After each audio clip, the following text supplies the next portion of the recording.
Welcome, Black Kings and Queens, to Black Mind Chronicles.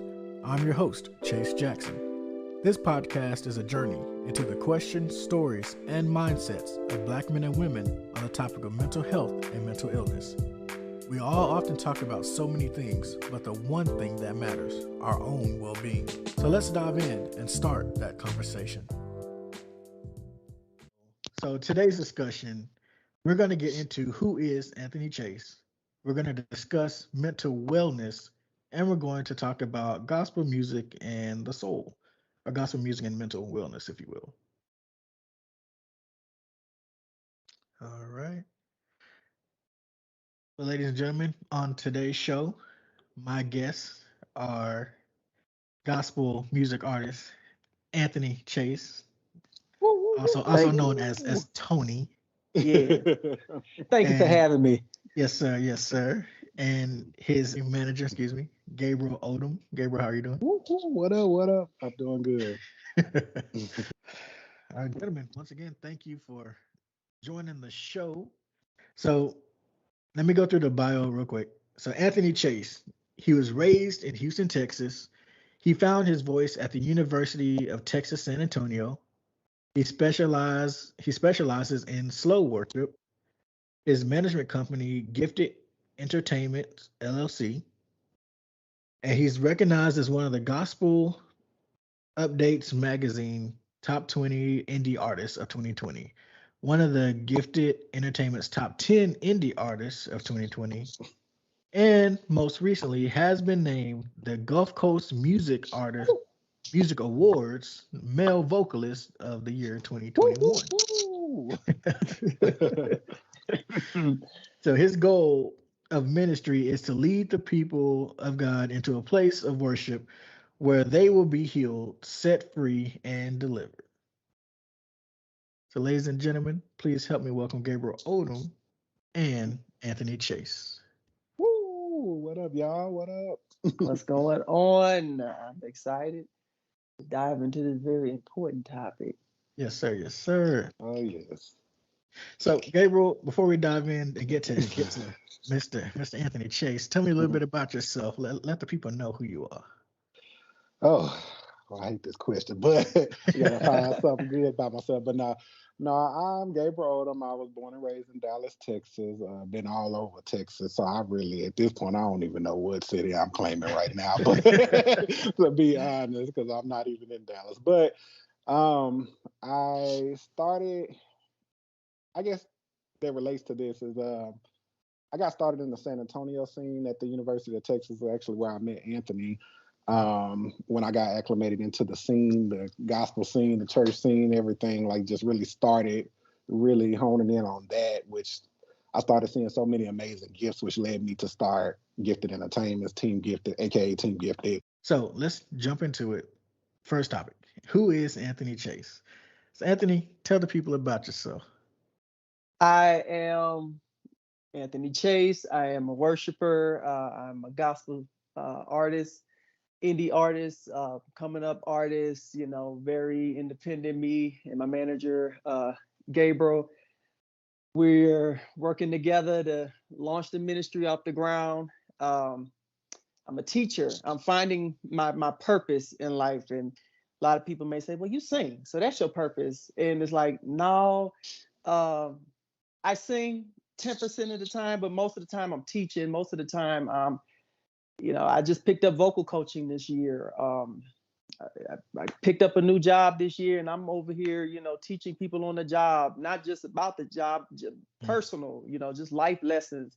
And everywhere I go, I'm finding myself teaching. So I'm a teacher right now. You know what I'm saying? So, my title kind of changes with everything. So, but I'm a lover of God, honestly. Honestly, I'm a musician. I sing, and I'm a worshiper. And I'm a human. Man of many talents. Man of many talents. Yeah. Yep. I dibble in there.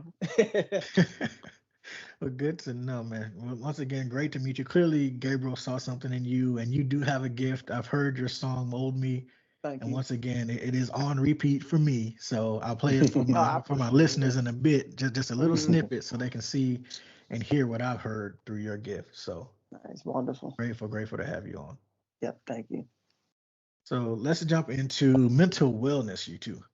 Oh So, goodness. and I'll start this off. Mental wellness, by definition, is an internal resource that helps us think, feel, connect, and function. It is an active process that helps us to build resilience, grow, and flourish. And that's quoted from Beth McGrody, and that's from the Global Wellness Institute. So I always like to bring out a definition just to know, where our Mm-hmm. foundation is. So mental wellness, they said it comes from a few different points. It's one, mental, how we think, how we process, and how we understand and use information. Mm-hmm. Two, it's emotional. So that's how we feel, how we manage and express our emotions. There's a social aspect, how we connect, our relationships with others. And then last, psychological, how we act or function, or how we put the pieces together. So, having mental wellness doesn't mean you're completely absent of mental illness. You can still have Mm-hmm. something going on. You can be mentally well, but still be struggling. Um, Once again, Yeah. Beth, Beth McGrudy said a lack of mental illness once again doesn't equate to mental wellness. So just because you're not Mm-hmm. mentally ill doesn't mean you're also well off. Yeah. Mm-hmm. And to those points, I've never been diagnosed with mental illness per se, but I'm not exactly in the happiest place of my life either. Yeah. So I still get down about things, and they made a point in the article to say it's about languishing versus prospering. So Okay. languishing is you not prospering. It's being, I won't say lazy, just a harsh point, but it's not moving forward, not having a drive, not having motivation. Yeah. That is pulling on your mental wellness. So Mm-hmm. sitting at home, not going to work when you know you should be, taking that extra hour when you know you could have been up 2 hours ago. Yeah. That those sort of points can just pull on your mental wellness as well. Yeah. So not Mm-hmm. being physically well can also do the same thing mentally. So people always say, what, when I work out, I feel lots better. And that's Yeah. true for me too. When I don't work Mm-hmm. out, I kind of feel sluggish. I feel lethargic. I don't have as much energy. Once again, that eats at the mental wellness part. So Mm-hmm. you don't have to be mentally ill to feel certain effects Yeah. that aren't good for you. But I want to get y'all's two thoughts on that. So mental wellness, what is mental wellness to you all? For me, I mean, I just learned something by your definition. I knew what mental. I know what it is. Like if Mhm, I could just take a stab at it, yeah, is everything going on with the mind? Yeah. But when mhm, you broke it down like that, I was like, okay, I kind of see it more. Mental wellness is your mental state. For me, it's a mental state. It's how you start your day, how you feel. It's being in tune with your body. Sometimes, like you said, physical fitness can help with the mental wellness thing. Um, for me, this might differ from a lot of people, but it's spiritual for me. mhm. Um, I have to be right spiritually, which means if I feel like I don't know, if I feel like I gotta get up and do something, then I gotta get up and do something. That's being in tune with my intuition and stuff, and that all plays into mental wellness. And like you said, you don't have to be diagnosed with depression or bipolar or schizophrenia to not be mentally well, because we living in capitalist society. We living in America. It's all about the money, profit over lives. We've seen that in COVID. And stress come on us, people without jobs, people losing lives. I thank God that I didn't lose anybody to COVID, but many did. And that's another stress that negatively impacts mental wellness. So Oh yeah. mental wellness is how you live. It's sometimes it's your perspective on life, how you see things, how you engage into arguments and choosing battles. It's all kind of stuff. I'm gonna put a pin right there, let Gabriel take a little bit of it. But yeah. All right, Gabriel. All right. Mental wellness for me is one good point you said was when just because you're mentally well. All right, you said something earlier about you haven't been diagnosed with mental illness, but mental wellness doesn't mean that you're not mentally ill too. I think Right. that's what you said, right? So Right. that was a really So good I'll point. repeat it. It's a lack of mental illness does not equal mental wellness. So just because you're not mentally ill, diagnosed with mental illness, Yeah, doesn't mean you're mentally well. yeah.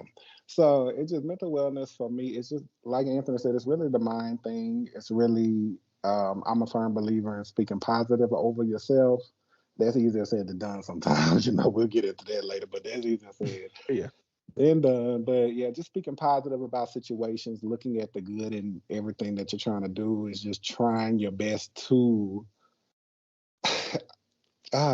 this is all mental wellness because I know a lot about the mental illness, but the mental wellness, that's really a hard one. But really just really trying to see the good in everything that you're doing is really for me what mental wellness speaks to me about.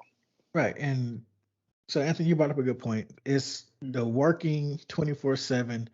Some people can't really focus on mental wellness because they're working so much. And when like you said, it's all about the money, right? So trying to work 2 and 3 The and 5 bag. jobs, you can't focus on you by trying to go and make all this money because like you said, it's a peace of mind, Yeah, having a peace of mind and being focused on you. You can't do that if you're working 24/7, working for different jobs, those different stressing points, having pressure put on you from different parts of your life, whether it's family, the yeah, job, other things going on behind the scenes that other people wouldn't figure what's going on with you. All that does eat at your mental wellness. So I Mhm. mean that can throw you into depression, into a dark place. So yeah. that's a very, very good point. Mhm. We all go through so many things in our lives, but mental wellness is one of those things that's on the back burner for some of us. It's But you not. gotta Or It's not stay not even thought positive. about. Yeah. right. You gotta stay Mental Right. well. positive in that. I'll be thankful that I got a job though. Right. Thankful that Right. I And can go to Mhm. work. Yeah. that's a good point because so many people can't. I would say so many people can't state that. It's about how Yeah. you turn things around, Yeah. changing your perspective. So Yeah. yeah, That's me. I don't want to go to work, but thank Oh, God I do and yeah. can work. Yes. That's hard. It's You know, so Look, hard. I'm tired, but I'm thankful I got a job, but I'm still Oh tired. man. right. I Oh, mean, that's and that's difficult. the COVID did change that perspective for a lot Yeah. of people.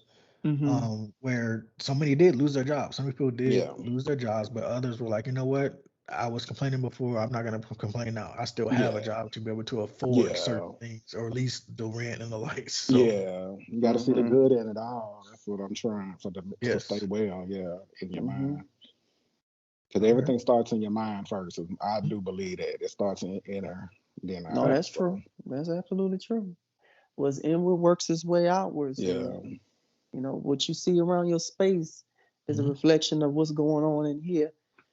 right. And So because mental wellness, one of the definitions because points to emotional. So one of the things that I turn to, other than we'll come back to gospel music, but one of the things that I Mhm. turn to other than gospel music is let's say certain motivational videos. Yeah, So Les Brown, have you heard of him? Heard of him? I'm bad with no, I names. haven't. I No. Okay, probably good. seen So them, but don't know. great motivational speaker. Yeah. I think there's another guy named is it T? I want to say T. That's just how I know his name is T. Something like that. Mm, Either way, great motivational speaker. But it's all about they preach about prosperity, changing the perspective in your lives. Hmm. Um, if you get if you're stuck in a mental rut, watching some of these prosperity videos about how to get out of your rut, how to make progress, how to move forward, how to change your perspective, and how to grow. Watching those videos kind of help because they provide nice little motivational music as well, but it's providing you another mindset to think about other than where you are and gives you Hmm. just the motivation to get through your day, get through your week, to go for your goals, start that business. The first step is to start, come up with a yeah. name. The hardest thing is actually moving forward, make that next step. So, Hmm. and that's what I got from this definition of mental wellness is, it's about stopping the languishing, stopping the procrastination, and being stuck where you are and just starting to move forward, Yeah. Hmm. making progress. For me, I always feel better um, about where I am in life and this and the other when I make progress towards a goal. if I'm not progressing, then it's harder to see, where I'm going in my life or what I want to do. So Yeah. it's better to set a goal, accomplish it, know what you've done, and then just set another, make another. Always make some progress. Mhm. Let's jump into our second topic. Let's talk about music ministry. So, Gabriel, I want your point of view on this. Does worship music make for better healing than therapy? You talking about like therapy where you go talk to somebody? Like you Right, talking about right, right, literally? right. Um, for Is it me, different strokes for different folks? What you I think? think it might be different for different people. Okay, Um, because I got so much to say on both of them, but okay, go ahead. because I've done both. I've actually went to therapy Mhm. before, and I love me some good worship music.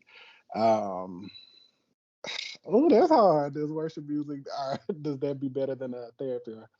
Oh, I wouldn't say better or like one's greater than the other. I think it's just really finding that balance between the two or really finding what works for you. And for me, I know really both of them really did work. Both, I would say for me, well, actually for me, I would say worship music does speak to me a little more than going to therapy. Um, I think because with the worship music, it can bring me into that place to where I can really feel free to talk to God. I can release, he can hear my thoughts. So I ain't got to really say it out loud. So Right, it's versus me going to therapy and having to express that, everything on the inner is I'm having to speak that on the outward. right, Now it's about to bring me to another place than to do it when I'm in worship. right. It's just different. Um, so yeah, I wouldn't say really one's greater than the other. I would just say they're both good. I would say just finding the balance what works for, you as an individual. That's fair. Anthony? Which is better? I don't know. I've never been to therapy, but people have been my therapists. Understood. I talk to people. I talk to my mama. She's me and her. We be butting heads now because as grown folks, but Mhm. for the most part, she is my advisor. She is my counselor. I can go to her with just about anything, if whatever's on my mind, and she'll give me the best advice. She's a listening ear. Um, so which is better? I don't know. I think both of them together make a powerful impact. I think having going to therapy is important. I'm glad Black people, because I only know the Black community experience. The Black community is now getting on board with therapy and not stigmatizing going to therapy and seeing the benefits of doing so. Because back then it was like you tell somebody you need to go to therapy, they're like, "What you saying? I'm crazy? I ain't Right, crazy." right. And it's not necessary. You don't have to be crazy to go to therapy. Maybe you don't have somebody to talk to. Maybe you have traumas that you think somebody's going to judge you for, and you need an unbiased opinion, and you need to go to therapy to work through that type of stuff. Um, which is better? If I were to choose one, I mean, I know I'm a singer and everything, but I would say ooh, I don't know, man. Both together, they equal because I'll tell you one thing. Mhm. I was thinking of when the therapy piece, I was thinking of Yana Van Zandt. Y'all know Yana Van Zandt? I did not. You don't? Oh man, she's on the OWN To network fix and my life.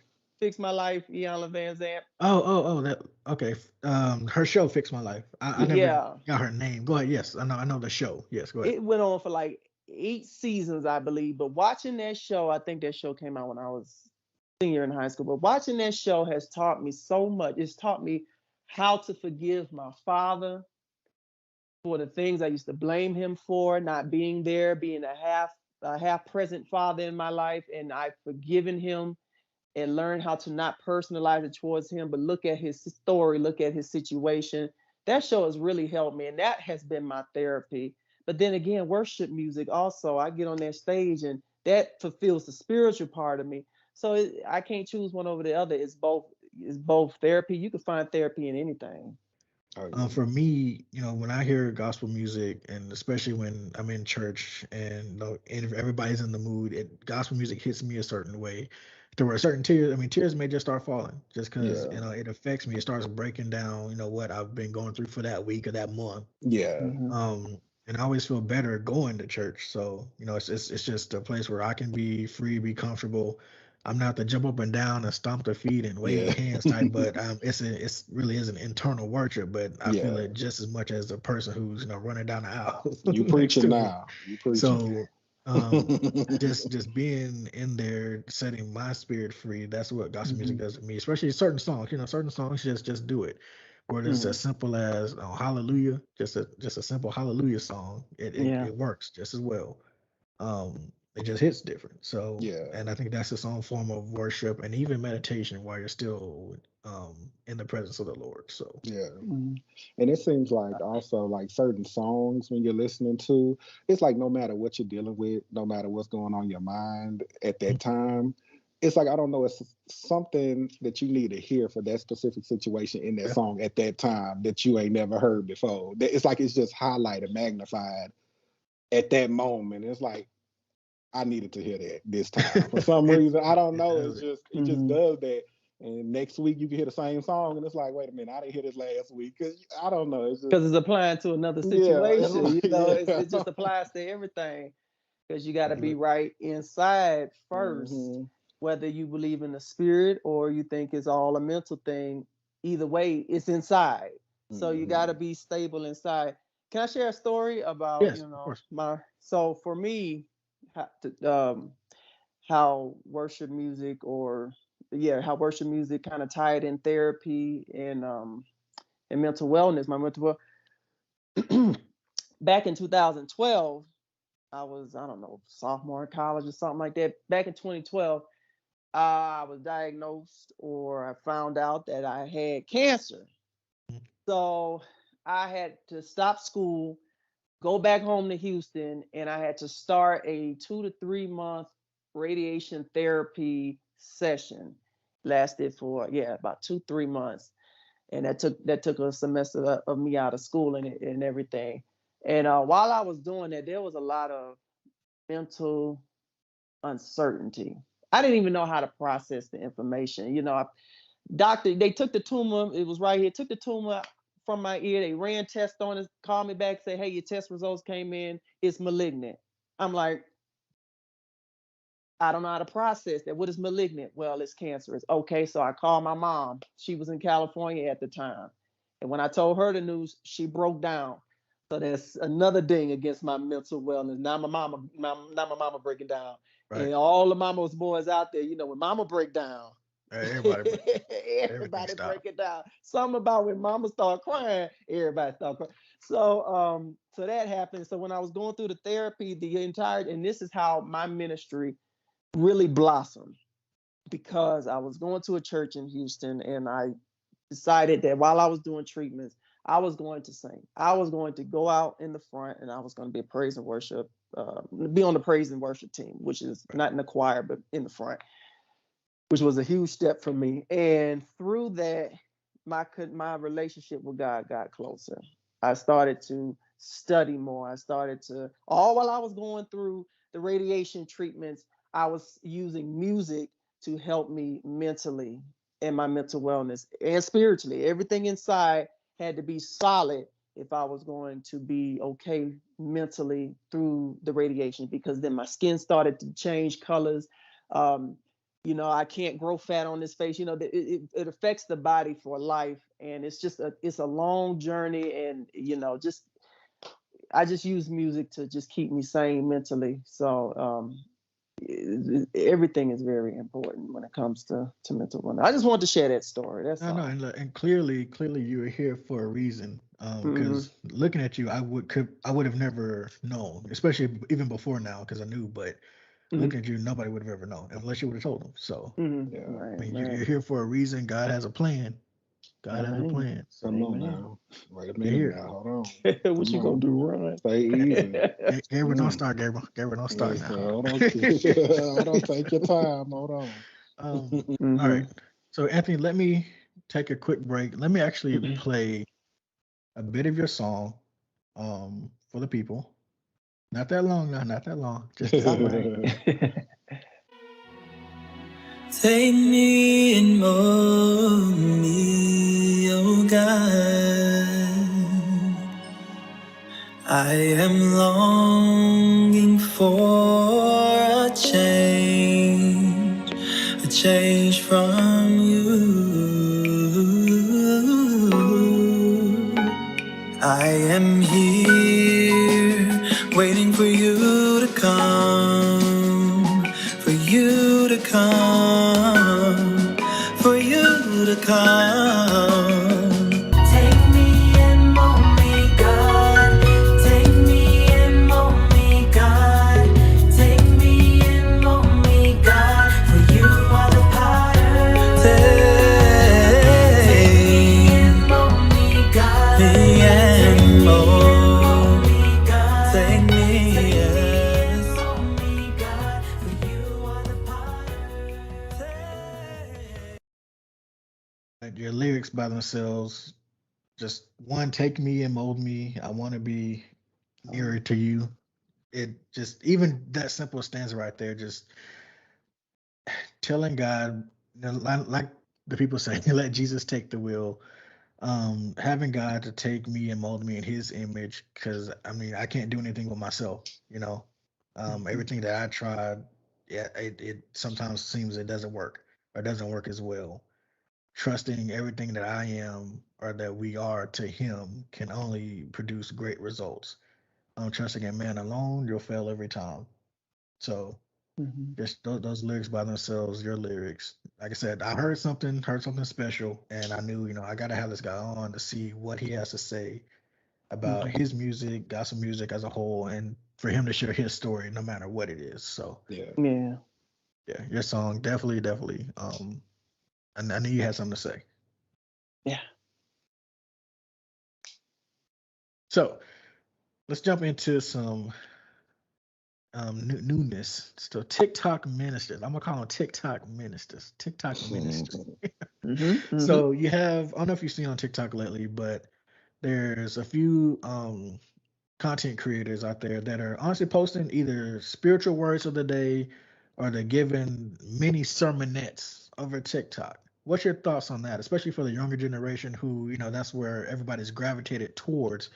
What's your thought on the TikTok ministry? I think it's great. It ain't my ministry because I'm social media challenged. Okay. I've been ever since MySpace and Ooh, yeah. Facebook. I can't get it, but it's for somebody can get it, and if they choose to spread good news, inspiration, I'm all for it. You got to use every platform that's available to you. That whether that be Instagram, Facebook. It's a lot of negative going on social media, but a lot of good is being done too. Right. And if Right. that's somebody's ministry to go on out there and do it, my God, I ain't got nothing to say about it except do your thing. Somebody has to occupy that space. So I occupy a different space. My space is music. My space is on stage and stuff like that. Their space is on social media, which is where a lot of the younger generation, even mine, we on there. So hey, Like, occupy that space. I ain't nothing bad to say about that. and I say the same thing. It's if that's where especially where the kids are, younger adults, younger people, period. If that's where they are, then yeah, meet them where they are. Yeah. Of course, everyone's always asking where are the people, where are the kids, are the millennials in church anymore? And I say now it's almost like churches where wherever you are or wherever they Yeah. are. Um, Yeah. and most of them are on their phones 24/7. So if they catch a sermon on their phone, they catch a worship song on their phone, and that's what does it for them. I mean, you have no choice but to let them feel that. And Even in church, they on their phone. I mean, come on. I I am too. I think ain't gonna lie. I think I got a you right about that. They are on their phone at church. But I don't know. I think I got a different take on that. I do think it's good for the TikTok ministers. I do think it's, the TikTok ministers, that's what we call it. But I don't I'm, know. I'm I think there's good and bad, basically. I don't know, because it is good news that you're spreading, but also to me, I'm social media person. I do love being on social media. I check it out. I'll be at this church, that church, here, everywhere. Yeah, everybody service. But I don't know. It's sometimes with the social media, I feel even though it's reaching the younger generation, but that connection is still lost. Because you will see, and then verses where you'll see a minute clip. everybody's attention span is short now. You can only, if you don't reach them in the first 10 seconds, 5 seconds, you lost them. But I don't know. It's like, for me, it's lost now, even though it is reaching this younger generation. So it's like, you will see, it's like, I look at it like, okay, here they go clowning on the stage again. Are they doing it? Is this real? Or is this just for the show, just for that minute view? Or, I don't know. It's really hard for me to tell when it comes to that social media sometimes. I don't know. That so connection. What connection you mean? Like, when you just be in the presence and you feel God, but if personal. It's that, spiritual. the atmosphere. It's just like, the church is wherever you are, God is wherever you're at. But if I'm looking at a minute clip and it's like we're talking about TikTok ministers, it's like, are you letting God use you with what you're showing, what you're showcasing? And it's like, I don't know if the connection, if you can't feel the connection, it's like, did this really, I believe in being effective too, and was this effective? Look, I'm gonna jump to the last point. Does music reach the congregation in a better way than your pastor? Ooh, that's a tricky question right there. Yeah.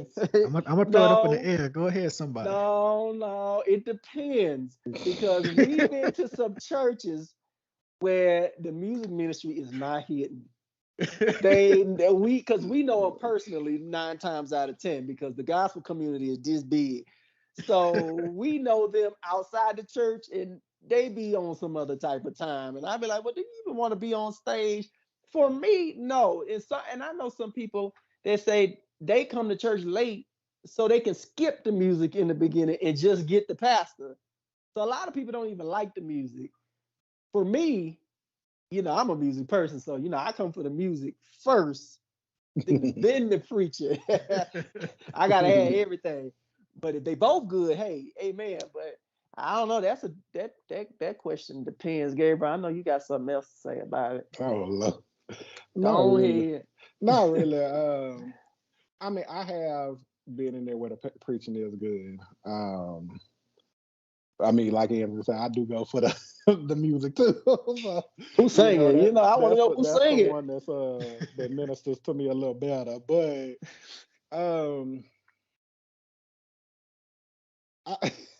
so I don't know. I'm biased. So I guess I would say that the music does. That's honesty. That's honest. Does work better than the preaching. Because I do think that the music and the praise team or whatever, the choir, whatever it is, just the music ministry as a whole, I do think that sets the tone for how people are going to receive the word from the pastor. Because if it ain't up to par nowadays, they'll turn you off real quick. So it's like, I got to sit here through this, and then if the pastor ain't bringing it, like, this just went downhill from there. So it's like, it's kind of like, it really sets the tone for how the whole service is gonna go. And that's why I was saying yes, that I do think it reaches people more than the word, because it's really gonna set you up to how you receive it. Because typically, we know how churches run the business side too. Typically you're gonna go through an offering, then they're gonna have the sermonic solo. They're gonna have a song before the pastor get up, trying to set that atmosphere, right? Mm-hmm. Then the pastor gonna try to use the atmosphere to come on and speak to you, and then keep going from there, and then bring it on down from there. So I think the music ministry does play a larger part sometimes than the pastor when it comes to the church and reaching the people. Because they're utilizing the music ministry in every aspect of what they're doing to set the atmosphere and reach the people of God. Yeah. And like for me, it's I say when I was younger, music was the favorite part for me. And then as I grew older, at least personally, I did wind up going just course more for the sermon, more for the word. Mm-hmm. And like you said, if the music just happened to be on point that day, then all the better, Mm-hmm. All the better. But for me, it's especially nowadays, it's what does a word say, and what is a pastor saying? Go back, study, see what he said was right as well. So it's all important, because the pastor can deliver many points, like a whole list of points, because he's talking, And when we singing, we singing about one specific thing. And yeah, Gabriel, to your point, music does set the atmosphere. But a lot of churches are getting it wrong because they're not putting the right people in position. Yeah. They got these people who can't carry a tune, who want to do R&B, and ain't nothing wrong with doing R&B on the side and being a praise and worship leader. I don't think nothing's wrong with that, but I can tell that's not what they want to do. I can tell they just need a check, and they're up there singing, and their heart's not in it. It's all about the heart with the pastor and the music, the worship leader. Whoever's on that stage needs to have a heart to be on that stage, and it's gonna be good. Right. So, well, I will say this. I know when we were back in San Antonio, we had got connected with this church out there when we had took over the choir and stuff, got connected with them. And we was going there, and the music ministry, their worship was on point. Like I'm telling you, they would set that atmosphere so heavy for you. And I don't know, back then, Anthony knows, like I was, in my mind, I was always talking negative about myself. I was always down on myself, and really dealing with a whole lot of stuff internally about myself. But I remember we went to this church, and I'll never forget it. That day, that music minister, I remember they sung, right before the preaching, they sung the song called Never Be the Same. I said, oh, Lord, I needed to hear that. It just set the tone for me. I don't know. And I had never heard that song before. Yeah. And I heard that, and it just set the tone for me. And then it was like the pastor, the first lady was preaching that day. The pastor, she's a pastor too, Pastor Angie Montero. I love you, girl. Her sermon, I never forget, it was called "God Hears Your Prayers," and I said, "Oh Lord, I'll never be the same, and you still hear me, Lord. It's gonna be different from here." It was just everything. It was just working that day, and I don't know. That's why I'm heavy on the music, because it really sets that tone for me to receive what God has to say in the Word. Now, granted, I need to read the Word for myself a little more, but it's just I'm telling you, it does. I'm really heavy on that music ministry, because first of all, sometimes they working harder than the pastor, but truth be told, but I don't know, I just never forget that day. And I mean, when it was like, that song had me in the spirit, but then when the word got there, God was still so heavy on it. They know that was my first time. I'm probably crying up in the church. I'm give me a tissue. I'm sniffing everything. I'm crying. I was like, and that was my first time.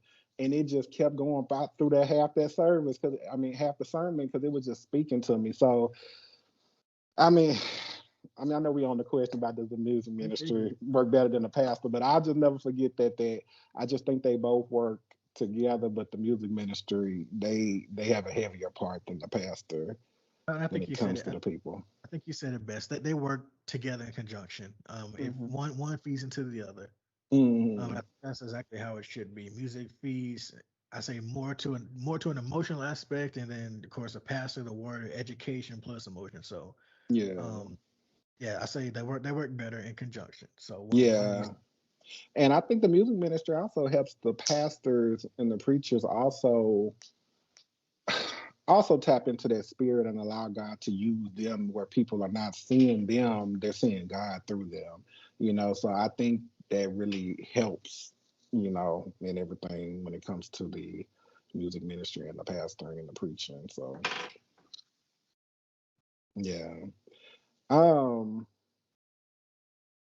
well, I would say, I know earlier in the video, I don't know, wherever this conversation going from here, just go, y'all just chime in, whatever. But because that mental illness, mental illness is really a big thing too in the community too. That in the Black community, we don't really express that. We're basically taught to hold everything in, and it's better not leave outside this house. Yeah, and don't tell nobody but God. And Anthony know me.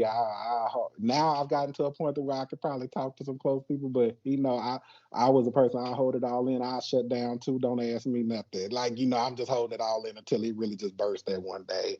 But I know this topic, this session is about the gospel and mental wellness and stuff, but that mental illness, it does help with that.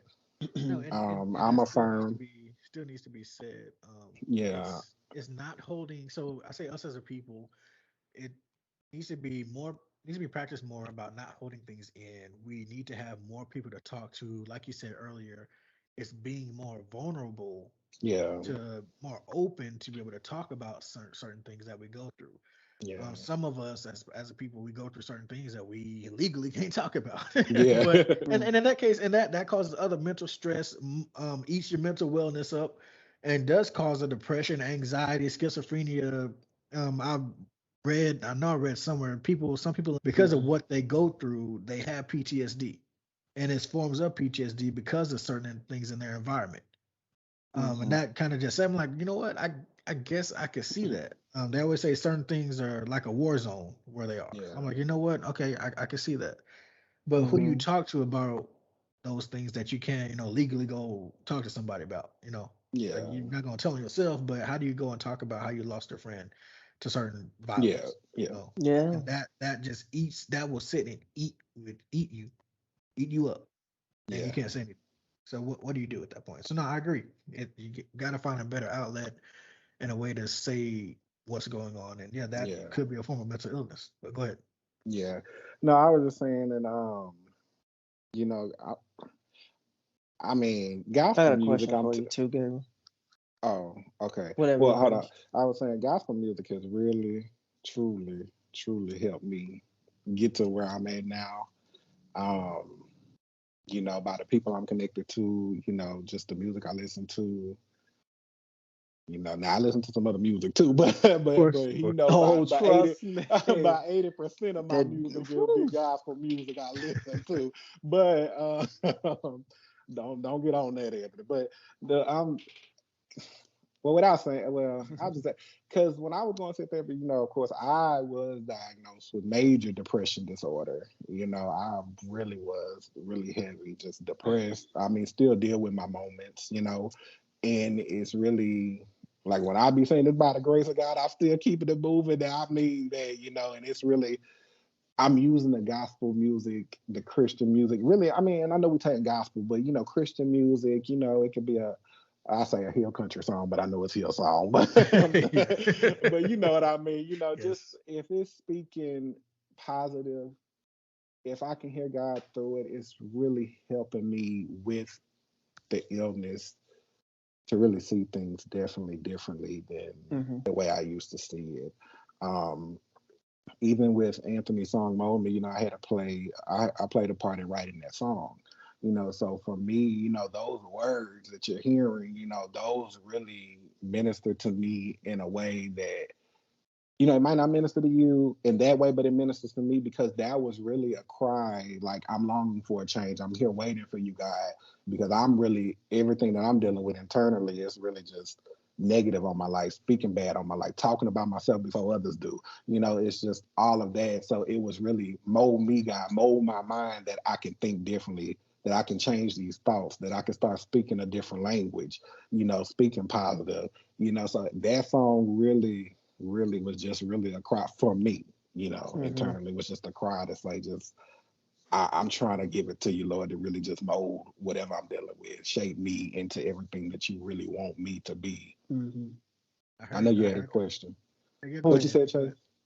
I'm gonna let Oh, Anthony. Go ahead, Anthony. Oh, well, you kind of answered it a little bit. I wanted to kind of go around the room for those who might be watching, just, to give them tools, tips, advice, tangible, like real life examples of how to better your mental wellness. From the start of your day to the end of the day, what we do personally kind of to help be better mentally despite everything that's going on. What are some of What? the things that y'all do in practice, in real life practice? I can start if y'all want Yeah, me, yeah. Go ahead. Go ahead. Start. for me, I get up real early in the morning. I'm a mm-mm, firm believer that early bird get the worm. There is a mm-mm. certain energy that happens when you get up early. What is early? My type of early don't make sense. I be in the gym by 4 a.m. in the morning. Now, I ain't God ain't saying, moving. I don't know if Okay. God moving at this time I though, ain't but we gonna saying, talk about listen, that. I ain't saying you got to get up at 4, Uh, okay? But if you normally get up at 10 o'clock, you have to really think about it. The sun go down at what now 5, 6 o'clock in the afternoon, in the evening. If you waking up at 10, you not ready to leave the house till about 11, almost 11:30, 12. So the day is already gone. The day already gone. So it's like if you wake up at 10, maybe dial it back, wake up at 8, dial it 2 hours back. It's a struggle. Trust me, some mornings I don't get up. I'm gonna be completely transparent. Some mornings it don't work. But the mornings that it does work, I get so much done because I'm focused. My attention is focused. Once I get past, the stretching and waking up my body and whatever, once I get past that, I'm like a bullet train. I can't be stopped. Like, I'm over here That's the doing. tool you use. I get up. That's how I start my day. Start your day. Start your day. I like that. For me, I started early because everybody, if you're in a house full of people, everybody's still asleep. You can get up. That could be your prayer time. If you're looking for a job, get on that computer, apply for some jobs. everything is, you're waking up. The day hasn't even started. So the stresses of the day haven't even come yet. So that's the ideal time to get your stuff done is in the morning for me. And you're once again, that goes back to the definition we talked about, languishing versus prospering. So if you push past the languishing part and you decide to prosper yourself, to progress yourself forward and learn a new skill, and that's the exact point of mental wellness. And that's kind of what people talked about the pandemic as well. If you end this pandemic the same way you started, you did it wrong. Yeah. So some people, of course, quit their jobs during the pandemic. Other people, like myself, decided to start something new, which I started this podcast during the pandemic. In the top last year. So, yeah, it's something new, and you're right. It's hitting the road early in the morning. Do it earlier. Do something new for yourself. Change something. Change your lifestyle, and that's what I feel you did. You changed your lifestyle. Yeah. So, and what that does when you start picking up hobbies, you start, becoming good at, your extracurricular activities. It'll get your mind off a lot of stresses. Like, say you go work 8 hours. After work, what are your hobbies? What do you like to do? You like to work out? For me, it's learning the language and singing and all that other stuff. Fill your time up with productive things. I don't even watch TV no more. I don't have cable. Only thing I got is internet. Because maybe an hour when I'm in the bed winding down, I'll throw on YouTube. That's really all I need. I throw on YouTube. I don't watch TV, and it's really just filling your mind, your day with positive things. You want to see a change. I'm trying to think of something like real specific. Like, okay, let's just go with language learning. Like, I'm learning Spanish, right? I really want to learn it. So, I make sure, well, I'm using my phone. I was going to show you my phone. I use the reminders app, put a list of things I want to do in the day that's going to help me reach my goal. And I got to get it done. No matter what time it is, no matter how late it is, I got to start knocking that stuff off the list. I like that. What happened? Go ahead.